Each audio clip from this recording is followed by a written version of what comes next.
Hi guys, welcome to शून्य IAS. इस video में हम शुरू कर रहे हैं यूपीएससी सीएससी के डार्क एरियाज की तरफ एक नई झलक से उसे ख़त्म करते हुए एक नई कोशिश के साथ। मेरे साथ है सुगम सर, हमारे मेंटर, पिलर ऑफ शून्य IAS and yes IITian from Delhi. हम सबको गाइड करने के लिए, मेंटरशिप के लिए और सारी चीज़ों के लिए कितना मेहनत करते हैं सर, हम सभी को पता है। तो आज का जो हमारा टॉपिक है वो ये है कि यूपीएससी सीएससी की इस जर्नी में जो एस्पिरेंट्स हैं, क्या उन्हें एक प्लान बी रखना चाहिए, और अगर होना चाहिए कोई बैकअप तो वो क्या हो सकता है और उसे कैसे चूज करें, उसकी तरफ कैसे बढ़ें, या ये एक बिल्कुल बुरा थॉट है, बेकार की बात है, क्या है आइए जानते हैं सर के साथ। Hello sir. Hi ma'am. Hi. First of all thank you so much for this podcast. और स्टूडेंट्स बहुत टाइम से आपसे बात करना चाहते थे, बहुत कुछ हम पूछना चाहते हैं, बट ऑफ कोर्स हम जानते हैं कि आप हमारे लिए इतने सारे कोर्सेज और सब कुछ बनाने में बिजी रहते हैं, बट फाइनली आज हमारे साथ सर हैं। तो सर पहले तो मैं ये जानना चाहूँगी कि ये क्वेश्चन सही है क्या, ये सोचना कि भाई बैकअप होना चाहिए या नहीं होना चाहिए? Ma'am I think if you are going into this journey the question of plan B is very very important, मतलब just out of the statistics. अगर आप देखें यार, 10 लाख बच्चा फॉर्म भर रहा है, उसमें से 6 लाख एग्जाम देने जा रहा है, और उसमें से भी सिर्फ फाइनल जो सिलेक्शन हो रहा है 900 का हो रहा है या 1000 का हो रहा है। मतलब 99% बच्चे तो विल नॉट मेक इट। 99 से काफी ज्यादा, 99.9% कह सकते हैं। तो what I am trying to make a point is, जब फेलियर रेशियो इतना ज्यादा होता है ना, and you are giving this exam in that stage जब आप अपने यूथ को सेक्रीफाइस कर रहे हैं। आप सोच के देखिए, जो गोल्डन पीरियड होता है आपकी पूरी लाइफ का। तो 21 साल से 32 साल की जो उम्र होती है, यहाँ पे you could be a better asset, और maybe you could contribute to other areas of this country. आप कुछ और कर सकते हैं अपनी फैमिली के लिए या देश के लिए। आप वो टाइम इस लाइक प्रिपरेशन में लगा रहे हैं ना, वो टाइम आप इस प्रिपरेशन में लगा रहे हैं, बाई चांस या let's say out of some reason selection नहीं हुआ। और अब मैं थोड़ा अगर ब्लंटली भी बोलूं यार, तो सबका तो नहीं हो सकता मैम, है ना, 6 लाख का तो नहीं हो सकता। सीट्स ही लिमिटेड है, तो 1000 का भी आप लेके चलोगे, 6 साल अगर मिलते हैं बच्चों को तो 6000 बच्चों का होगा, है ना। ऑन एन एवरेज सबको अगर मैं क्लब भी कर दूं तो 12 लाख हो जाएंगे 6 साल में जो तैयारी करने के लिए उतरेंगे। उन 12 लाख में से सिर्फ 6000 का होने वाला है। तो it's a very very very valid question sir. लेकिन इसमें दिक्कत ये है कि जब हम इस क्वेश्चन को लेके आते हैं या ऐसी कोई बात करते हैं तो बहुत सारे एस्पिरेंट्स एक चीज़ बोलते हैं कि भाई जैसा आजकल सोशल मीडिया पे और एक सब जगह एक वो बनाई गई है कि अल्टीमेटली ना आपको बस एक वो चिड़िया की आंख दिखनी चाहिए, अर्जुन की तरह सोचो, और आपको तो ये सोचना ही नहीं चाहिए। ऐसा क्यों सोचते हो? और इतनी सीटें हैं, तुम्हें तो एक सीट के बारे में सोचना चाहिए, तुम क्यों ये सब चीज़ों में कर रहे हो? और इतना सोच करके क्या होगा? इतना सोचोगे तो पढ़ोगे क्या? तुम बस अपना कर्म करो और फल की चिंता मत करो। तो सर अल्टीमेटली ये मुझे लगता है कि कितना प्रैक्टिकल है ये, क्योंकि ऑफ कोर्स जो कोर्स होते हैं, जो मोटिवेशनल थॉट्स होते हैं, आइडियाज होते हैं, वो अपनी जगह सही है, पर उसमें एक रियलिटी चेक बच्चे कई बार नहीं समझ पाते। उनको इनिशियल स्टेज पे सब कुछ बहुत अच्छा दिखता है, क्योंकि वो जो एक यंग लाइफ होती है उसमें एनर्जी बहुत ज़्यादा हाई होती है और सबको लगता है कि मैं तो फर्स्ट अटेम्प्ट में क्रैक कर ही लूँगा। तो आप ये बात उन्हें कैसे समझाएंगे कि नहीं, ऑफ कोर्स दुनिया में बहुत कुछ है? मैं आपको बहुत ब्लंटली बोलूँगा, मैं उनको ये बात समझाऊंगा ही नहीं। पहला अटेम्प्ट अगर आप दे रहे हैं तो मैं भी इस बात से एग्री करता हूँ, there should not be any plan B. आप समझ रहे हैं? प्लान बी का जो क्वेश्चन है वो सही है, बट किस टाइम पे सही है ये हमें सोचना है। अच्छा। मतलब mode of the discussion plan B क्या होगा उससे पहले ये होना चाहिए कि प्लान बी हमें लेना कब है। ओके, तो कब लेना है सर, बताइए पहले तो, ये बात जरूरी है जानना।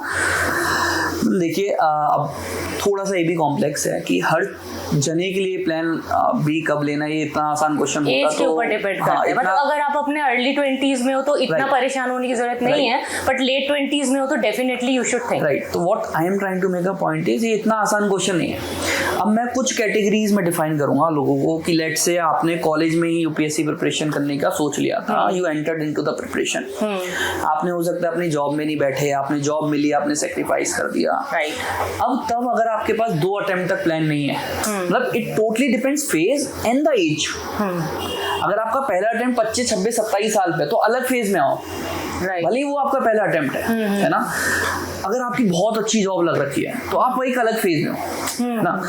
अभी I am talking just out of the college, आप जॉब नहीं कर रहे हैं, आपका पहला अटेम्प्ट है, तो what I believe is first 2 attempt should be without any plan and it should be very serious but under the right mentorship. अब कुछ बच्चे होते हैं सिर्फ पढ़ रहे होते हैं, मेहनत कर रहे होते हैं, but they don't have the right guidance.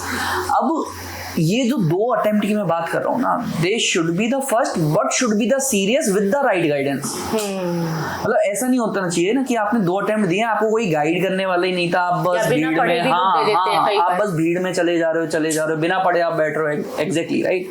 तो these 2 attempt should be those attempts जो सीरियस हैं, आपको एक अच्छी राइट गाइडेंस भी कॉन्शियसली लिए हुए अटेम्प्ट है. कॉन्शियस अटेम्प्ट्स जो हैं 2 आपके बिल्कुल सही होने चाहिए. अब इस पॉइंट ऑफ टाइम पे अगर आपने 2 अच्छे अटेम्प्ट दे दिए हैं, मैं आपको लिख के दे सकता हूँ, एक अच्छा बच्चा ना प्लान बी के साथ तीसरा अटेम्प्ट भी देगा और दे सकता है. मतलब आगे सब्सिक्वेंट तो फिर वो फेट पे डिपेंड करता है कि आपके तीसरे अटेम्प्ट में क्या हुआ, बट एक अच्छा बच्चा है तो he will be like able to balance plan B also and this UPSC preparation also. तो 2 अच्छे अटेम्प्ट के बाद आप प्लान बी पे सोचिए. सोचना क्या है, उस पर लग भी जाइए. नाउ ये तो हो गया उन बच्चों की जिन्होंने अभी स्टार्ट किया है. अब कुछ बच्चे होते हैं जो जॉब छोड़ के आते हैं 25 साल की उम्र में. राइट. अब उस टाइम पे क्या होता है, आपके पास फैमिली प्रेशर है, बेटा शादी कर ले. आप सोचिए, that is how our Indian society works. Right. Culture ही यही है, बहुत जगह है. मतलब अगर मैं सबको जनरलाइज तो नहीं कर सकता, बट मेजोरिटी का यही स्टैंस है. तो 25 साल की आप उम्र पे हैं, जॉब छोड़ के आ रहे हैं, तब आपके पास कुछ सेविंग्स हो सकती है. बट मैम जो मैं बता रहा हूँ अभी आपको ना, बच्चे रिलेट करेंगे.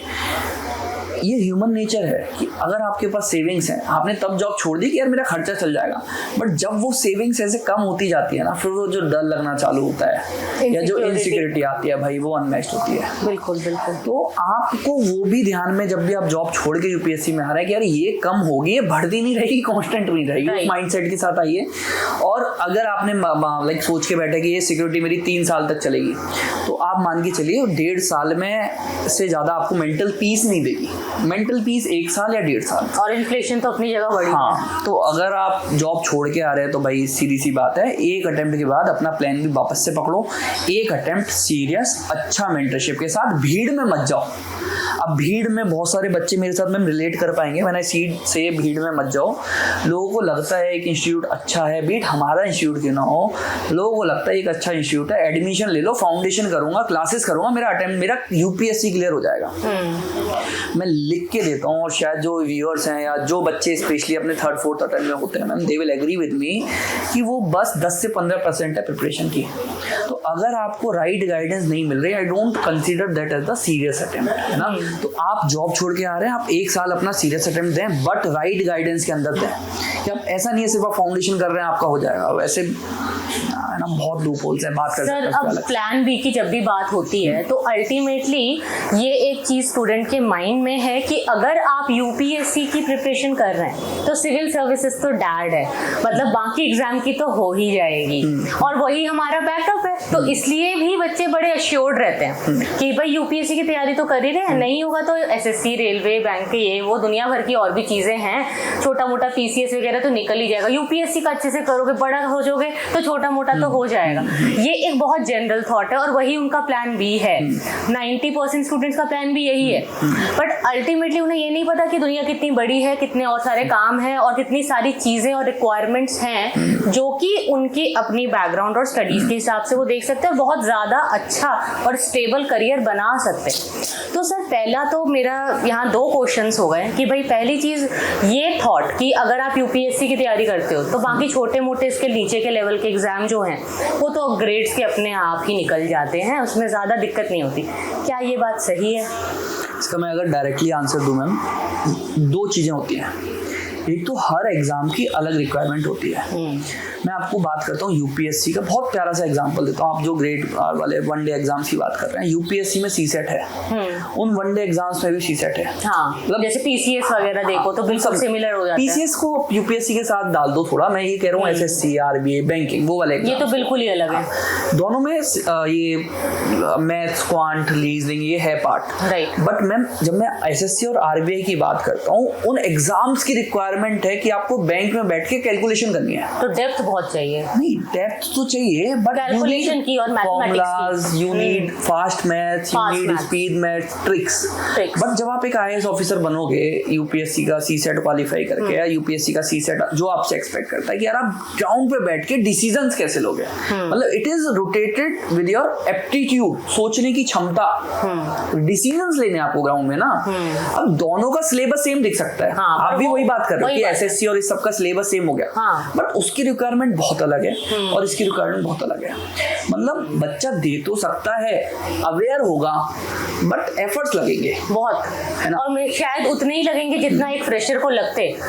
ठीक है, हाँ, बट तो कंफर्टेबल रह सकते, हाँ वो कंफर्टेबल आप हो सकते हो, बट एक चीज अगर मैं आपसे बोलूंगा ना कि यार आप प्लान बी ऐसा नहीं है कि हमेशा ही एसएससी आरबीआई ग्रेड बी पे जाएगा या पीसीएस पे जाएगा। दो चीजें बहुत मैटर करती हैं कि आप एज अ पर्सनैलिटी क्या सोशल वैलिडेशन को ज्यादा महत्व देते हैं या पर्सनल इंटरेस्ट को महत्व देते हैं। सोशल वैलिडेशन इज लाइक कि यार लोग चाहते हैं एक सरकारी नौकरी, आपने देखी होगी रील्स, सरकारी लड़का है तो शादी अच्छी हो जाएगी, वो सारी चीजें जो चलती हैं ना, तो वो जो है कि आप उसकी तरफ भागना चाहते हैं या आप अपना पर्सनल इंटरेस्ट देखना चाहते हैं। तो plan B is not only about यार कि आपको कोई गवर्नमेंट जॉब सी करनी है या लेट से आप यूपीएससी के सारे एग्जाम्स, ईपीएफओ, वो सारी चीजें दोगे, एसएससी दोगे, आरबीआई दोगे और पीसीएस दोगे, that is plan B, that is just one of the plan B. I have seen many of the people switching to entrepreneurship, businesses, private jobs, बहुत सारे मेरे पास एग्जांपल्स हैं, and that too do work, but उसमें जाने के लिए you have to see your personal interest, you need to back your what I can say if not knowledge but yourself. मतलब ऐसा नहीं है, बहुत सारे बच्चों को ना अप्रेंशन होता है, बहुत इंपॉर्टेंट पॉइंट बता रहा हूँ आपको कि यार मैंने इंजीनियरिंग 2 साल 3 साल पहले छोड़ दी थी और अब मैं जाऊंगा जॉब में, मुझे तो कुछ नहीं आता। बेटा एक और सच सुन लो, कड़वा लगेगा, जब आप इंजीनियरिंग करके चुके होते हो ना तब भी कुछ नहीं आता, ये फैक्ट है। You take the training on the ground and that too in the specific area, then that you implement that part only. आपने 4 साल को इम्प्लीमेंट नहीं करते, उसमें से भी कुछ आप एक सेक्शन उठाओगे, उसका भी एक sub part that is on what you will work, but you will be train, right. So ऐसा नहीं होता कि आप वापस से उस चीज में नहीं जा सकते, आपको कोई थोड़ी लेट्स से जॉब मिलने में डिफिकल्टी होगी, बिकॉज एक्सपीरियंस नहीं होगा आपके पास, तो अल्टीमेटली वो एक चीज है।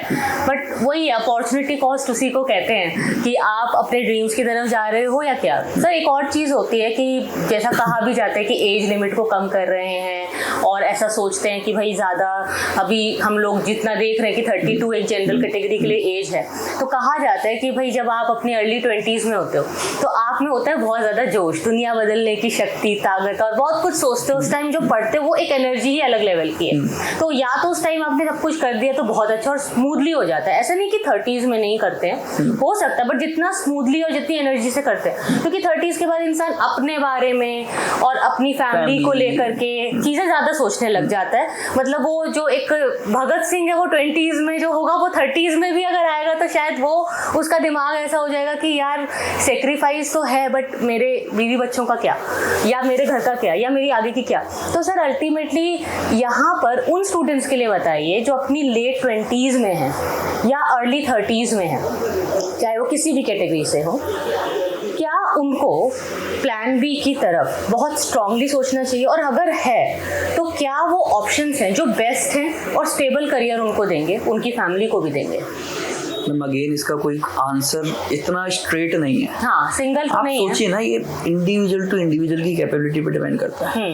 अगर आपको इसका एक आंसर चाहिए कि सर मैं 27 साल का, 28 साल का, 29 साल का, 30 साल का हो गया हूँ और मुझे क्या और अटेम्प्ट देने हैं, या मुझे अभी से आप बता दो मैं प्लान बी में क्या देखूं। अब इधर प्लान बी क्या होगा, इट टोटली डिपेंड्स आपकी पर्सनैलिटी क्या है और आपने क्या बैकग्राउंड में पढ़ाई की है। एग्जैक्टली, और प्लान बी लेना है या नहीं है, इट टोटली डिपेंड्स आपकी कॉम्पिटेंसी क्या है। तो अगर मैं ये बात अभी से बोल दूं नहीं भाई तुम प्लान बी ले लो और तुम प्लान बी कर लो, मेरी तरफ से शायद मूर्खता होगी। I want you to choose a mentor, एक सेंसिबल, एक अच्छे मेंटर से बात करने ढूंढने की कोशिश करिए, मिल जाता है तो बात करने की कोशिश करिए, कोई नहीं मिल रहा है तो एक फॉर्म मिल जाएगा यहाँ पे। हो सकता है आपको बेस्ट मेंटर ना मिले, बट कोई तो मैं पक्का इंश्योर करूँगा कि someone is talking with you, ठीक है। And then you take a call ना। हर चीज पर्सनलाइज होती है। अगर आप उसको एज अ भीड़ वाली चीज में देख रहे हैं ना, फिर तो अभी तक आप गलती ही करते हो जाएंगे, आप चेक करते हो जाएंगे। वही तो सर, मुझे लगता है कि हमने आज का कंक्लूजन ढूंढ लिया है कि प्लान बी आपके किसी जनरल आंसर के हिसाब से नहीं चलता। जनरली अगर आप ये सोचोगे कि सब लोग ये कर रहे हैं या ऐसा होता है और वही मैं कर लूंगा, तो वो मेरा प्लान बी है। थोड़ा सा डिस्कस करूंगा मैम, हाँ जी कि अगर आप एकदम ही ऑप्शंस ढूंढ रहे हो ना, हाँ, तो सर मुझे ये बताओ प्लान बी के क्या क्या ऑप्शंस हो सकते हैं। सी बैकग्राउंड अगर आपका कुछ है, लेट्स से जो भी आपका ग्रेजुएशन का बैकग्राउंड है, that could be your plan B. आप उसमें मत जाओ कि यार मेरे को 4 साल हो गए, मैंने कोई जॉब नहीं की, कोई एक्सपीरियंस नहीं है। बेटा जब आप कॉलेज में जॉब लेते तब भी वही चीज़ होती। हो सकता है उतनी प्लेसमेंट जैसा पैकेज आपको ना मिले या मिल भी जाए, बट यू स्टार्ट देयर। 1 साल में आप अपनी कॉम्पिटेंसी के हिसाब से पैकेज अचीव कर लोगे। मैंने अपने दोस्तों को देखा है, just after the college they started with the package of 6 lakh per annum. IIT का बच्चा आज मेरी बात होती है करोड़ पे होगा या 50-60 लाख पे, मतलब इतनी वैरायटीज हैं। और कुछ लोग होते हैं 10-12 पे ही हैं।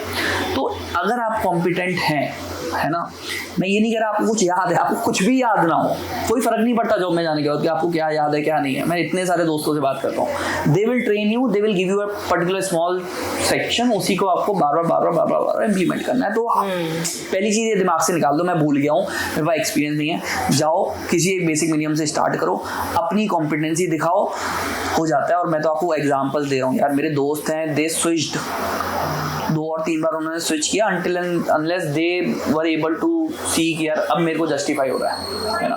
पहली चीज। दूसरा ऑप्शन कुड बी यूपीएससी का पैरेलल आर्म स्टेट पीसीएस। आप जिस भी स्टेट पीसीएस में है, कुछ 2-2, 3-3 घंटा निकाल के उसका स्टेट का करंट अफेयर्स हो गया। गर्ल्स को तो वहाँ रिजर्वेशन भी मिलता है अपनी कुछ स्टेट में है, तो state specific current affairs, state specific knowledge, state specific current affairs, GK है, आप कर सकते हैं, सब कर लो। देन थर्ड पैरेलल आपके जो यूपीएससी एग्जाम्स कंडक्ट कराता है, मतलब पहला मैंने आपको बताया ग्रेजुएशन से रिलेटेड, दूसरा बताया पीसीएस, तीसरा मैम यूपीएससी भी कुछ एग्जाम्स कंडक्ट कराता है, लाइक ईपीएफ हो गया, सीडीएस हो गया। You can explore all those options, आपको लिस्ट कहीं भी मिल जाएगी, ठीक है। देन आपके पास आता है चौथा, जो आपके आरबीआई के एग्जाम्स हो गए, बाकी अदर बैंकिंग्स के हो गए, एसएससी के एग्जाम, वनडे एग्जाम जैसे हम बोलते हैं जनरली, है ना, इन सिंपल लैंग्वेज, आप उन्हें एक्सप्लोर कर सकते हो। बाकी मैं तो कह रहा हूँ आप इन चारों के अलावा भी एक बहुत बड़ा चंक है जो इसको साइड कर सकता है, दैट इज एंटरप्रेन्योरशिप। आपको सोचो, कुछ करो, बस इनिशिएटिव लो, करके देखो। कोई हेल्प चाहिए अगेन फॉर्म भर दो, मैं आपके टच में आता हूँ। If you need any guidance, any mentorship, मैं आपको उसमें गाइड कर सकता हूँ, है ना मैम। तो that also you can explore very beautifully, और बहुत अच्छे लोगों ने बहुत अच्छा कर रखा है उस चीज़ में। राइट, तो वैसे डेडिकेशन ज़रूरी है, चाहे आप कुछ भी चूज़ करें, जहाँ भी जाएं और जैसा भी करें, और इन सभी चीज़ों के साथ एक राइट प्लान भी आप चूज़ कर सकते हैं। फिर भी अगर आपके मन में कोई भी डाउट्स हैं या कुछ और आप पूछना चाहते हैं, तो फॉर्म का लिंक आपको डिस्क्रिप्शन बॉक्स में मिलेगा। और इसी तरह से बहुत सारे नए पॉडकास्ट लेकर के हम आएंगे। आप चैनल को सब्सक्राइब ज़रूर करें, इसे शेयर ज़रूर करें। आज के लिए इतना ही। Thank you so much. Thank you.